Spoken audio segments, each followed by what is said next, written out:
You are watching Soundwave's Soundwave Sunday. Operation Question and Answer. Initiate. Booyah.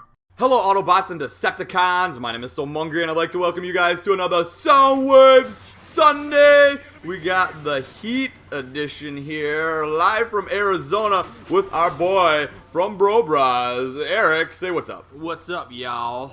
Thank you, that with that southern accent. I don't know where that came from. Me either. Very nicely done though on it. It was impressive. Early Sunday morning, haven't had my coffee yet. That's what you get. That's what you Just take a sip of that warm cup of Java and we're going to jump right into the questions. Our first question comes from Mega Agent 2001. Mungry, what are your opinions on the Guardians of the Galaxy trailer? Soundwave Sunday, 89. And I'm going to kick this one off because I like to scratch and I like to eat garbage, and so does my boy, Rocket Raccoon, voiced by Bradley Cooper. Like that guy. I just really like that raccoon. He's a cool character. He's got a box of weapons, and he's going to bring in the pain. So I'm excited. Movie looks funny, and it looks good. Eric?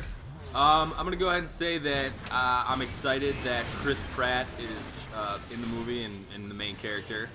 He has had a big year. He's had a big, I think, couple years, and the stuff he's been coming out with is pretty awesome. I think he's a funny guy. He's funny on Parks and Rec, and I'm excited to see what he brings to the movie. I think it'll be good. It's going to be great. And Mouse Rat rules. Woo! Mouse Rat! Our next question comes from Joshua Jin. Hey Mungry, if you had to fight a dragon, what 3 weapons would you choose? I would choose a Molotov to burn it, a grenade to throw in it when it opens its mouth, and a sword because you need one to fight a dragon. You just do. Soundwave Sunday number 89. Eric, do you want to give your 3 weapons first on when you're fighting a dragon? When I'm fighting a dragon? Yes.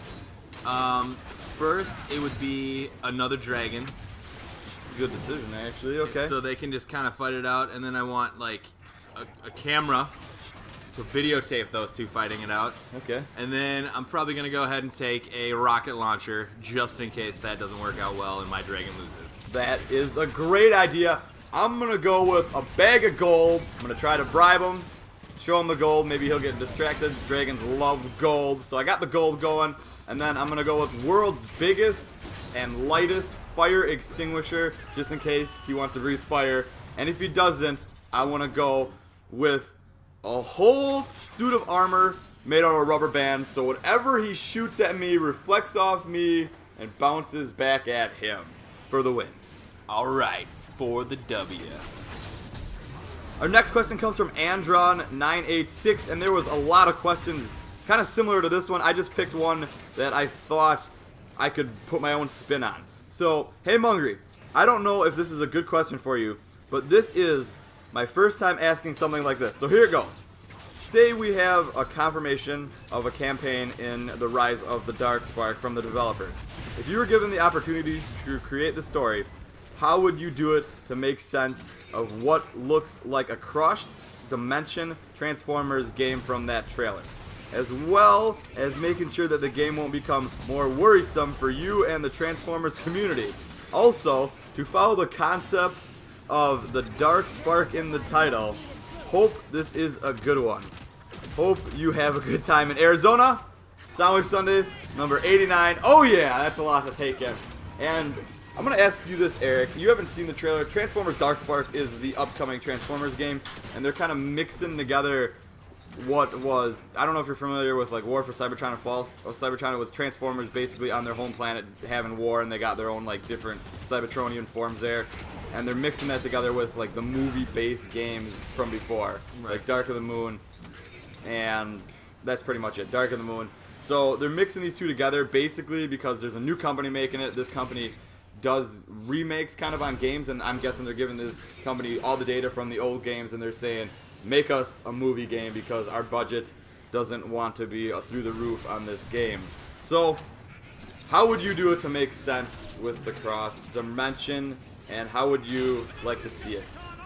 Okay, from what I know about this, which is not that much, I know that at the end of Fall of Cybertron, everybody was sucked through a portal. They didn't say where it was going or anything like that, but the entire population was sucked through this portal. So the only way for me personally to think that it would make sense is to either start the game in the portal and then have that portal actually going to Earth, and then probably a portion of the game, 50% maybe more, takes place on Earth, but then at some point they're going to have to jump back to Cybertron if it is truly going to be a cross-dimension game. Okay, so you're kind of like saying flashbacks here and there, and maybe starting out in Cybertron. Flashbacks is always a good idea. Oh, I thought that's what I was getting from what you were saying. It's personally, I thought I didn't think of the flashback thing, but that's actually probably what would make a lot of sense. But I thought maybe just started on Earth and then they find a way back. All right, I asked you this question. I wanted to see what your thoughts were because you aren't really a Transformers guy first. Nope. You're more of a Marvel or DC guy first. So I wanted to see what your thoughts were. Outsider kind of looking in and not with all the full grasp on every game. So, true, but don't forget Ghostbusters and Ninja Turtles too. All right, I'm sorry. Okay. Sorry. Our next question comes from Arcelio Gomez. Mungry, I got a question. If you could be any Transformer, who would you be? I've answered this many times. I was just curious to see who Eric would say. Eric? Who would I be? Do I have their personality, or do I just take on? You take your personality in their form. Let's just say that. All right. Well, I'm gonna go ahead and say probably. I want to be able to fly, so I'd be like Starscream, or I guess any of the flying ones. Okay, let's say you take on their personality. Who would Definitely you be not Starscream then. Okay. I don't know. Who's got like a cool personality? I can see you as Scorponok, because you're kind of annoying. Oh, thank you. You're welcome. We're pretty good friends here. Yeah, I don't know. Actually, I can see you as Jazz. We'll just go with that. Okay, I know he's an Autobot, so he's a car, which kind of goes. But he's kind of like hip. He likes hip Oh, hop. you And think I'm he hip? likes music a lot. Okay. And you like music a lot. There you go. And I would pick. I don't know who I would pick. I said Blur last time because he's all over the place and he's kind of fast. And maybe I didn't say Blur. I don't know. I would want to fly though as well. So maybe Skywarp because he can teleport. That's a good one. Our next question comes from Mighty Mason Knight.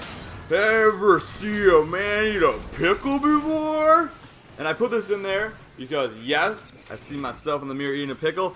And I wanted to ask Eric, what is the weirdest thing in person that you have ever seen a man eat before? The weirdest thing in person. Yes. Or what's the weirdest thing that you've ever ate, if you can't answer that? Oh, well, honestly, it's not even that big of a deal. I've eaten a dog treat. Oh, it's a big deal. It's a big deal. We were all sitting around. Someone dared me to do it. It was like a bigger one, and I ate the whole thing, chewed it up, and swallowed it. Wow. Yeah, some people might be like, oh, that's no big deal. I do it all the time, but man, those things are not tasty. Did you sit when you ate it? Yes, I was sitting down. Did you give someone a handshake during it? Oh no, I did not have to do any sort of tricks. Ah, bummer. I know. I could see you as a nice show dog. We got nice coats. Our next question comes from Mushin Ali. Hey, Mungry, first off, you awesome.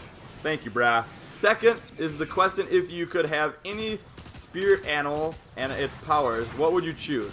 I would pick the mighty bear. Its power would be to be hecka strong. By the way, my aunt is having a baby. Yeah! Soundwave Sunday number 88. Tell your aunt congratulations. See if you can cut the umbilical cord. Eric, who would your spirit animal be? I'm gonna go ahead and say an eagle. Wow, are you kidding me? That's what I was gonna say. Because it's like the best thing, because then you can like fly and you're like a dominant bird in the sky. Yes. Okay, if you couldn't pick that and you had to pick like a really awkward one, which spirit animal would you pick? Oh man, an awkward one? Yeah. A slow loris. I don't even know what that is. Look it up. It's funny. Okay, that sounds hilarious to me. Yeah. I would pick a skunk, because I'm a stinker, and then I would go for a cat and be like, oh, Pepe Le Pew. you.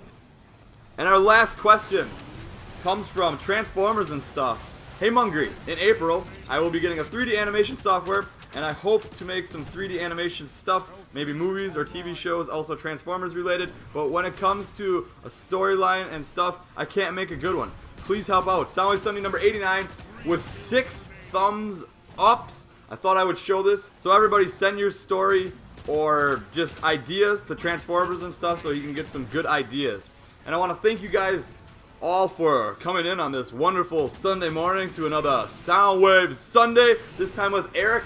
Don't forget to check out the description. There will be a link to our channel, Bro Bras, in there. Go subscribe over there. We're planning on doing a lot of fun things coming up. We got version 2 coming out soon, and we're going to also be doing some really cool Transformers Prime multiplayer games, and it's going to be a lot of fun, and some other awesome games along the way as well. So, Eric? Yeah, thanks for watching, everyone. Yep, and have a great, grand, beautiful, wonderful Arizona Soundwave Sunday. Sunday.